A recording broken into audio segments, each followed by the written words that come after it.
Here we go again. Maybe I'm just thinking too loud, but I think we're screwed. You know, I still have hope in human beings. I really do. I hope that humans will wake up and understand what's going on.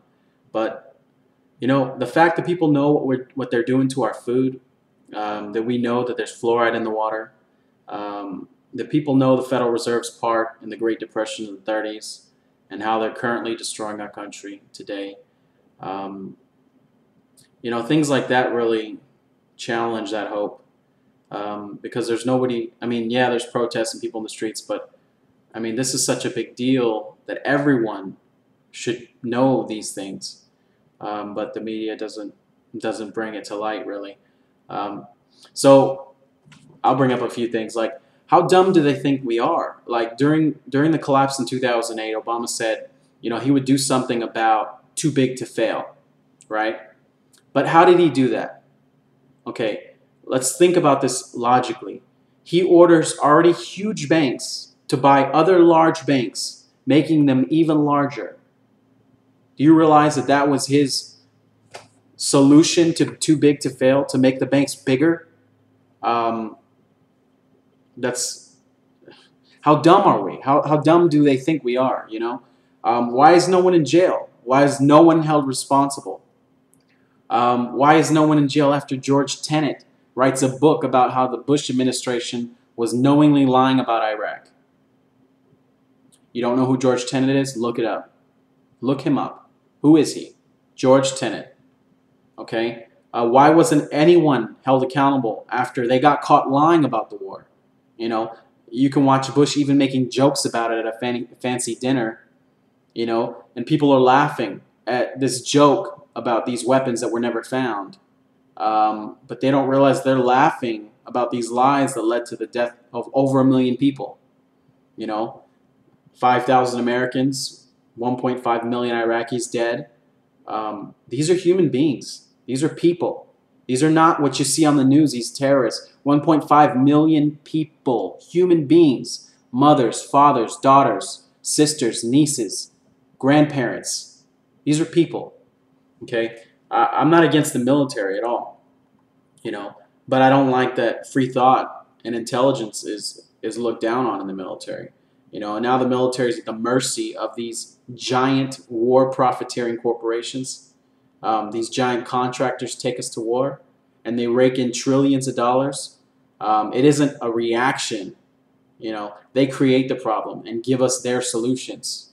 Okay, it's called the Hegelian dialect.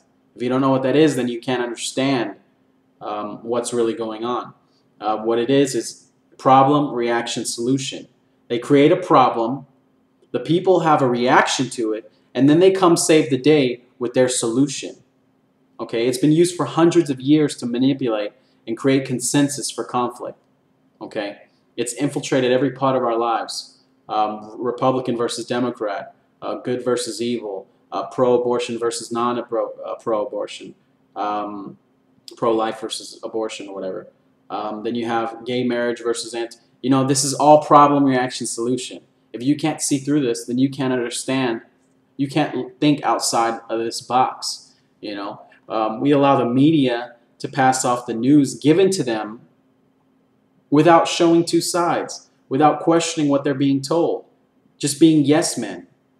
Newsflash, we as a people cannot be free, we cannot progress when there's such a death grip on dissent, when there's a death grip on intelligent thought, when everyone who questions anything is labeled a conspiracy nut or a radical or a racist.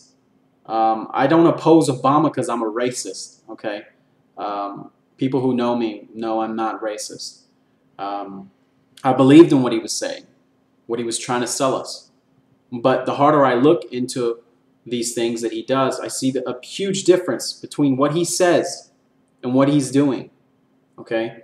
I don't pray very often. I'm not religious. I'm very, very hostile towards organized religion and how they manipulate people. That's a different subject. We won't even go there. But I do pray that humanity will wake up and see this fraud before their eyes. that everyone can sense. You know, whether you believe it or not, whether you side with whatever side, whatever, you know something's wrong. You can sense it. You can, I mean, you stare at it every day. You know something's going on, but we accept it. We pretend like, you know, it's okay, that things are going to get better. We pretend that we're not in a dangerous position right now, but we are, you know, on all fronts. You know, I think free human spirit will win one day. One day, maybe not in my lifetime, maybe in my lifetime, um, maybe 100 years, 1,000 years from now, free humanity will win. But at what cost? And after how long will we finally take control of our destinies and our future and take responsibility, you know, and responsibility to think, because we reserve and we allow other people to think for us, you know, the experts that they put on TV. But if you don't research what they're saying, then you don't know what they're saying is true or not. You know, and a lot of times you can see with blatant, you know, it's blatant. You can see that what they're telling you on TV is contrary to what is true. You know, um, it's a very few dominant and dishonest humans in control of the majority right now. You know, and I would say it's not just our government. It's the people pulling our government strings. You know, the international bankers, the banksters, the central banks. They control both sides of every argument, of every, you know, Republican and Democrat. You know, we want something new. We want something that isn't controlled by lobbying, that is controlled by free thought and free humanity. Um, but you can keep buying into this paradigm. You can keep buying into this fake left and right paradigm that they're both the same thing. You know, they play you against the other, the birthers against these people. They're playing you for idiots. And if you fall for it, then you're an idiot. I'm sorry to say. You know, you have to look at someone's record and someone's principles before you can vote for them. You know what I mean? And even then, you don't even know how true that is. You know, you're rearranging deck chairs on the Titanic, as someone said before. You know, we're the Titanic, we're a sinking ship, and you're moving chairs around. You're not doing anything to change any of the true reasons. You know what I mean? The symbolic cut, whatever, how many billions of dollars.